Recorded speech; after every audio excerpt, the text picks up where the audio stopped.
Adventures in Supply Chain Podcast is pleased to present this video episode of the Coronavirus and Supply Chain series with William Guidry, business partner at Diversified Robotic. Diversified Robotic gives small to medium-sized businesses a way to save time and money by utilizing automation software for time-consuming back-office tasks that are repetitive, high-volume, rule-based, and prone to human error.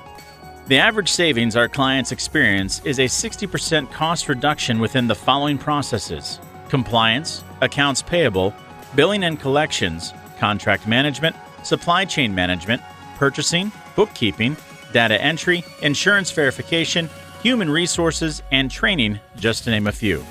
In this episode, we talked about the following. What does Robotic Process Automation, RPA, entail?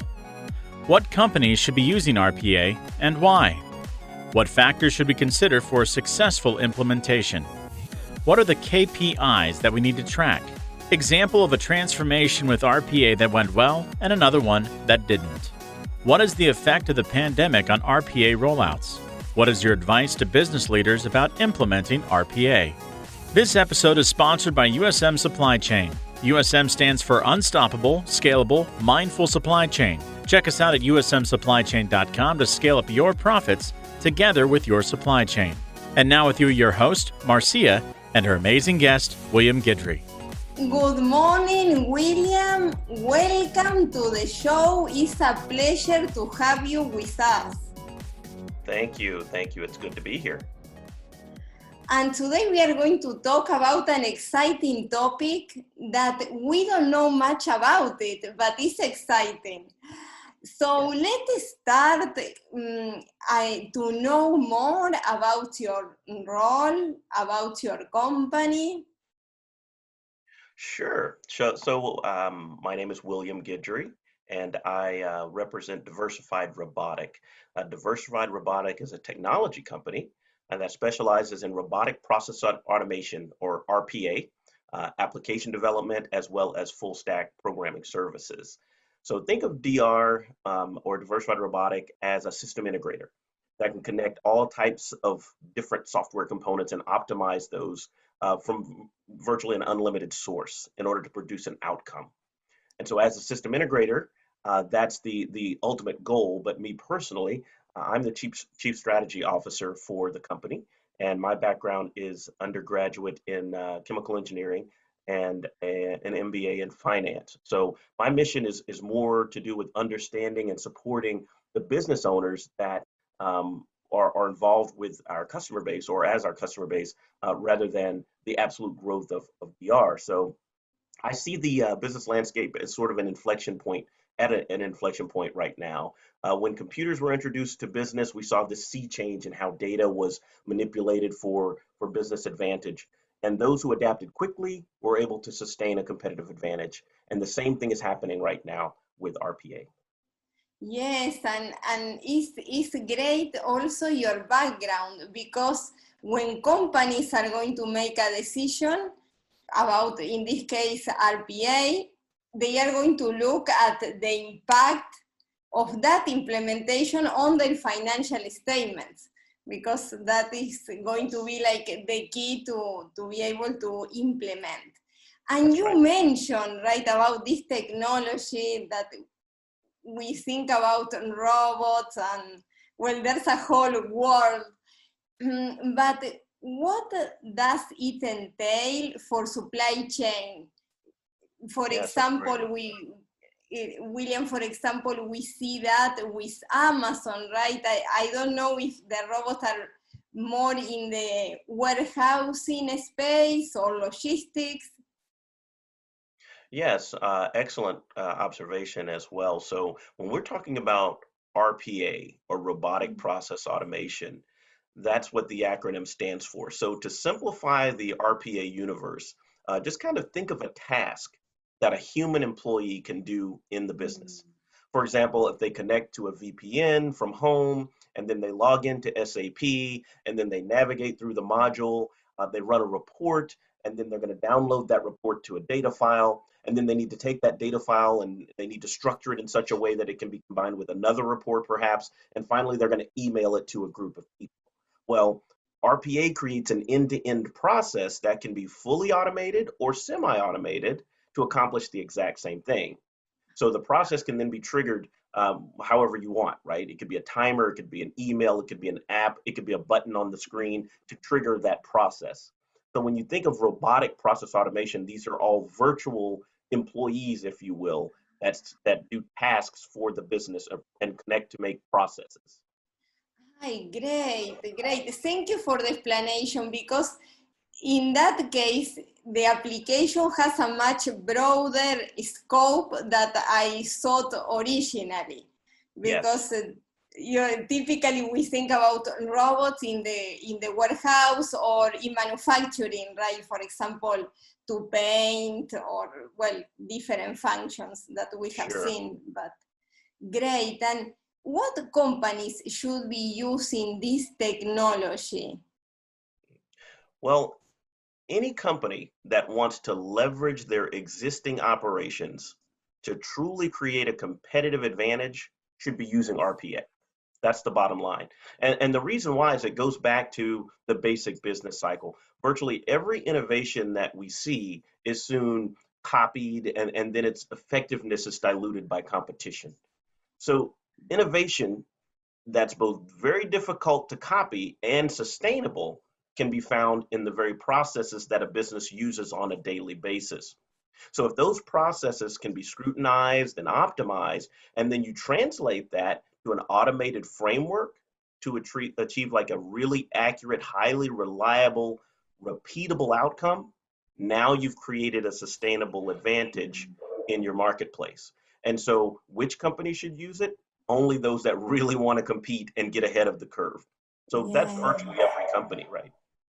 Great, and this can give an advantage for them. I imagine now more than ever, right, with the pandemic, when we had disruptions in operations because, of course, safety is first. So we couldn't have all workers, right? And that's right. So I imagine the importance these days during the pandemic in particular. Yes, certainly, certainly. Great, great. And what, for those companies that they would like to start with this, what factors should they consider? For example, if I want to start with implementing RPA, what should I decide first? Where should I be focusing my efforts to make a successful implementation? Yes, that's a really good question. It really does depend on how the company wants to measure ROI, which measure of ROI is most important. So if it's a measurement in money and in time, then the benchmark for comparison is usually FTEs, or full-time equivalents. In other words, how many full-time workers does it take, and then how many minutes or hours will the process take? So that's kind of a direct measure. Yet there's a lot more to ROI than just the FTE. Of course, if you look at, for an example, if the process being undertaken is really sensitive to errors, and if some of the process only takes minutes to complete, but it can have a major impact on the business, then you would maybe employ an RPA solution, and that would have a high priority over something that was time and material sensitive to ROI. You could also measure your ROI by how the RPA can be employed to handle or expand business opportunities, operations, and operating at higher levels. So if you are able to employ the RPA solution in order to leverage the business, in order to make more or increase productivity without having to add personnel, then you're talking about a different measure of ROI. So in the end, it comes down to the individual company and its unique measures of ROI. And in the end, you also will be able to look at how Diversified Robotic would be able to help you to prioritize those. We'd have that conversation in order to help you to decide on what may be best for you. Perfect. So I understand, but you mentioned very important factors to look at, like if the tasks are the same or similar, like routine task.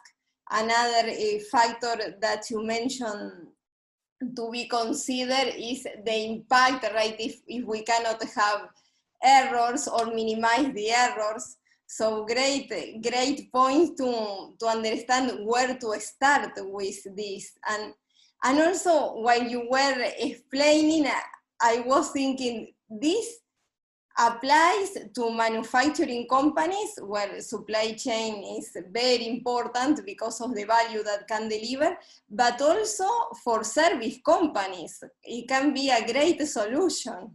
Absolutely. Right? Absolutely. Yes, perfect. And in the case of implementing RPA, what are the key KPIs that you would track? You partially answered this, but Yeah, well, but it's true. I mean, we talked about the breadth of application. So KPIs for a specific project can vary pretty greatly. But if we're talking about what makes a good RPA project, one would have to consider how quickly the project can be turned around in order to get that first iteration out, and then how reliable the outcome of that project is. So that can be measured as well. great. And William, could you share some examples of a successful implementation, another that didn't go so well, so we can see the key factors there, like in practice? Surely, surely. So that's always a sensitive subject because we of course won't use customer names. That's not a problem here. But if we're talking about an implementation that I can think of that went really well, we had a transformation for a company that produced PBXs. These are our phone systems that are implemented in large enterprises, and they were employing a small army of technicians to provision each of these PBX systems for the customer, and that provisioning requires a whole lot of mouse clicks and many little disparate systems, and these had to be connected together. And this was consuming a lot of time, and it was error prone. And so that was a perfect application for RPA. RPA was implemented by Diversified Robotic, and the company's now able to spin up a PBX machine in minutes. They've also been able to expand their business and redeploy those technicians to higher value roles within the company. So it was a win on many fronts for them. That's very interesting. No, that's great. So we see that is real, because when we talk about these technologies, in particular RPA, we see this like something distant, but it's not, right. We can implement and get that advantage for the Right. first movers. That's right. Great, Yes. And great. so I know that that's a good. I'll give you a bad as well. So a transformation that didn't go so well would be a company that came to us after another provider had attempted to create an app for them, and they had spent a great deal of time, great deal of money, and couldn't accept the fact that this endeavor was pretty much doomed from the start. So they came to us. We do not only RPA, of course, we do artificial intelligence, full stack development, application development, and they wanted to keep all of the things that they had already and kind of fit it into the new mold. And of course, that didn't work. And so after we did a rigorous review of their processes, we recommended that they either start over or abandon the entire initiative. And the moral of the story is good advice early on the project is what you need, or suffer later, and that was sadly a one that didn't work out so well. Great. No, that's a good example. So we learn that it's very important the early involvement, right, with the experts. Yes. Because sometimes we think that we can do everything, and at the end we are doing more harm than good. So, Yes, absolutely. yes. And the companies have a budget or certain funds allocated for these transformations. So why should a company go for RPA in this case over other technologies?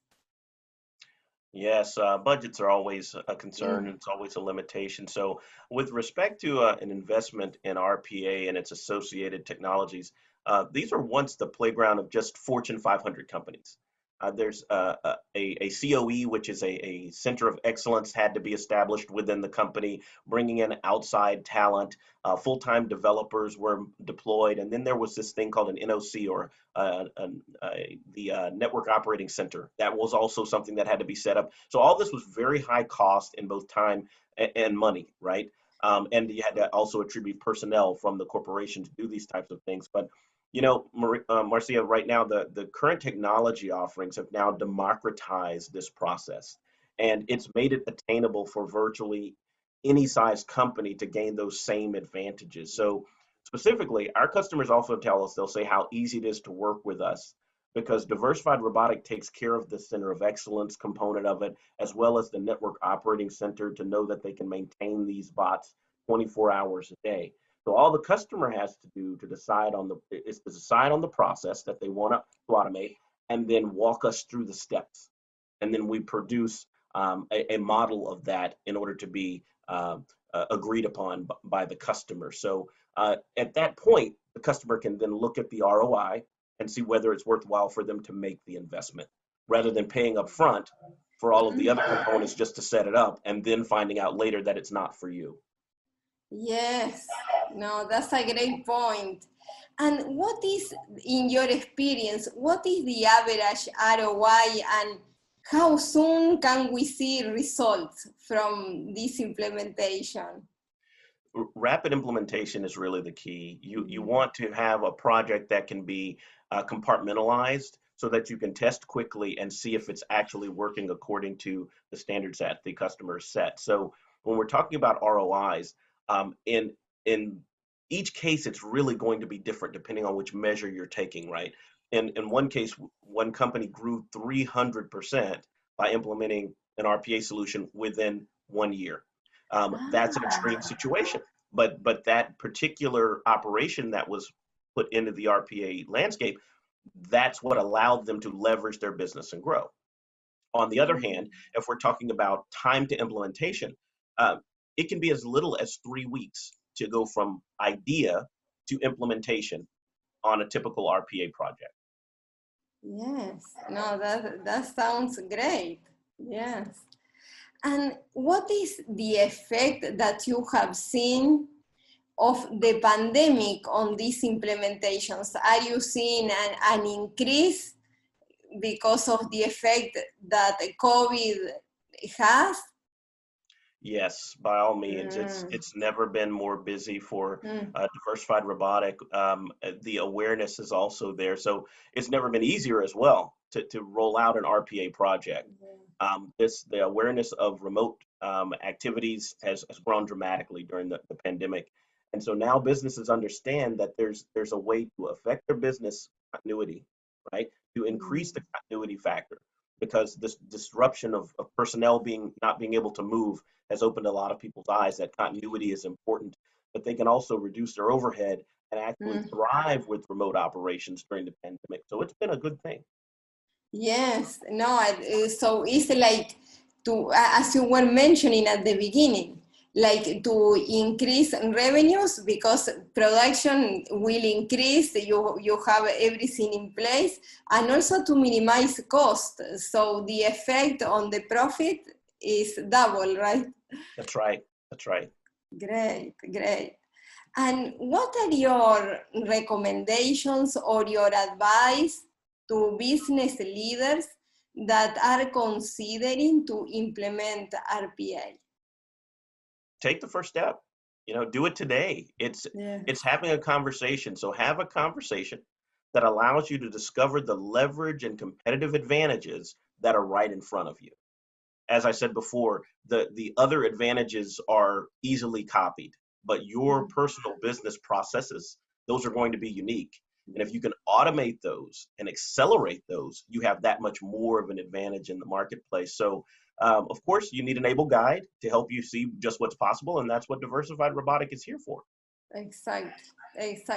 And also it's an excellent way to scale operations. This one is, with less, you can do more, and you can do the right things. That's yes, great.